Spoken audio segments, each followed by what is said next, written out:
কিসের তার ওই যে একটা সকেট দেখা যেতে এই যে চার্জার এই যে চার্জার এই যে চার্জার বুঝলাম তো চার্জার ভালো আছো এই যে কারেন্টের বিস্ফোরণ এই যে দেখো আরে রাইটের দিকে একটা সেমি পাকা ভবনের নিচ দিয়ে আমরা যেটা দেখলাম যে এটা গ্যাসের লাইন গেছে। এই গ্যাসের লাইন এটা আমরা পরবর্তীতে এটা আমরা যাচাই করে দেখলাম যে চারিপাশে আমরা ওয়ালের চারিপাশে পানি দিয়ে দেখলাম যে এক জায়গায় লিক আছে যেখানে বুদবুদ করে গ্যাসটা বাইর হচ্ছে। এটা দীর্ঘদিন এটা লিকেজ আছে এবং আজকের যে ঘটনা ঘটছে এই গ্যাস লিকেজ হয়ে পুরো রুমের ভিতরে গ্যাস চেম্বার হয়েছিল। আমরা যেটা ধারণা করছি হয়তো 2:30টার দিকে কোনোভাবে আগুনের কোনো মশার কয়েল বা এখন রোজার সময় সেউরি পাক করা বা যে কোনো একটা হতে পারে বা বিদ্যুতের সুইচ অফ অন করতে গেছে যে কোনো কারণে আগুনের স্পার্ক যখনই পাইছে পাওয়ার সাথে সাথে এটা বিস্ফোরণ ঘটছে। আমরা যেটা দেখেছি যে পাশে 2টা রুম, একটাতে 5 জন ছিল, একটাতে 3 জন ছিল, 8 জনাই এখানে দগ্ধ হয়েছে। তারা সবাই বার্ন ইউনিটে ঢাকাতে তারা চিকিৎসাধীন আছে। যে গ্যাসের লাইনটা বৈধ কি অবৈধ এটা আমরা অবশ্য বলতে পারছি না। এটা গ্যাসের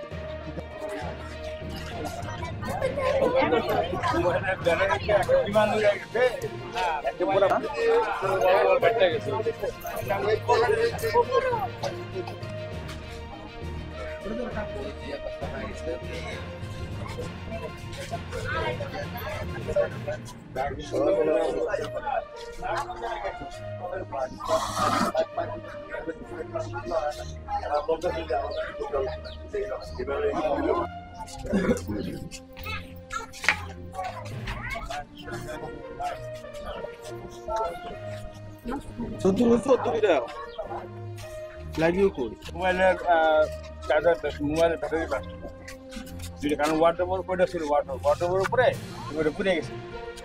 সম্ভবত আমার ধারণা করেছে ওইটা গ্যাস সিলিন্ডার ছিল। ওই পুঞ্জিপুরে গ্যাসও আছে, ওই সিলিন্ডার বাস্ট সম্মিলিতভাবে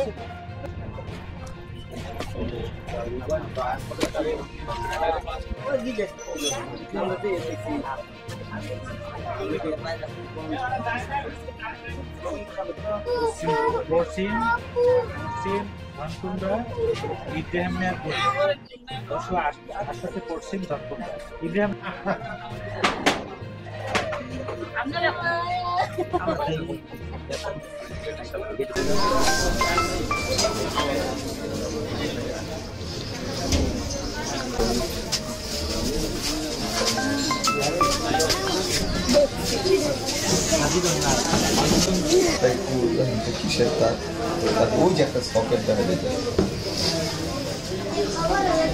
এই যে চার্জার এই যে চার্জার এই যে চার্জার বুঝলাম তো চার্জার ভালো আছো এই যে কারেন্টের বিস্ফোরণ এই যে দেখো আরে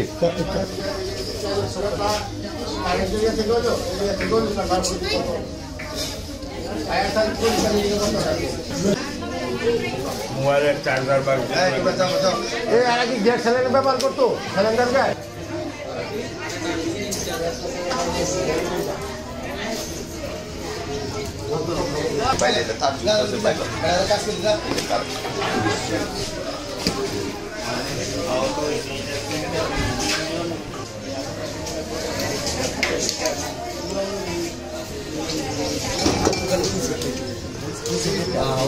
বিদ্যুতের মিটারটা কোথায়?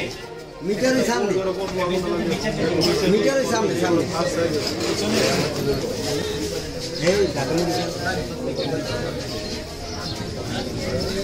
ভাই আপনি একটু ছবি তোলেন। হ্যাঁ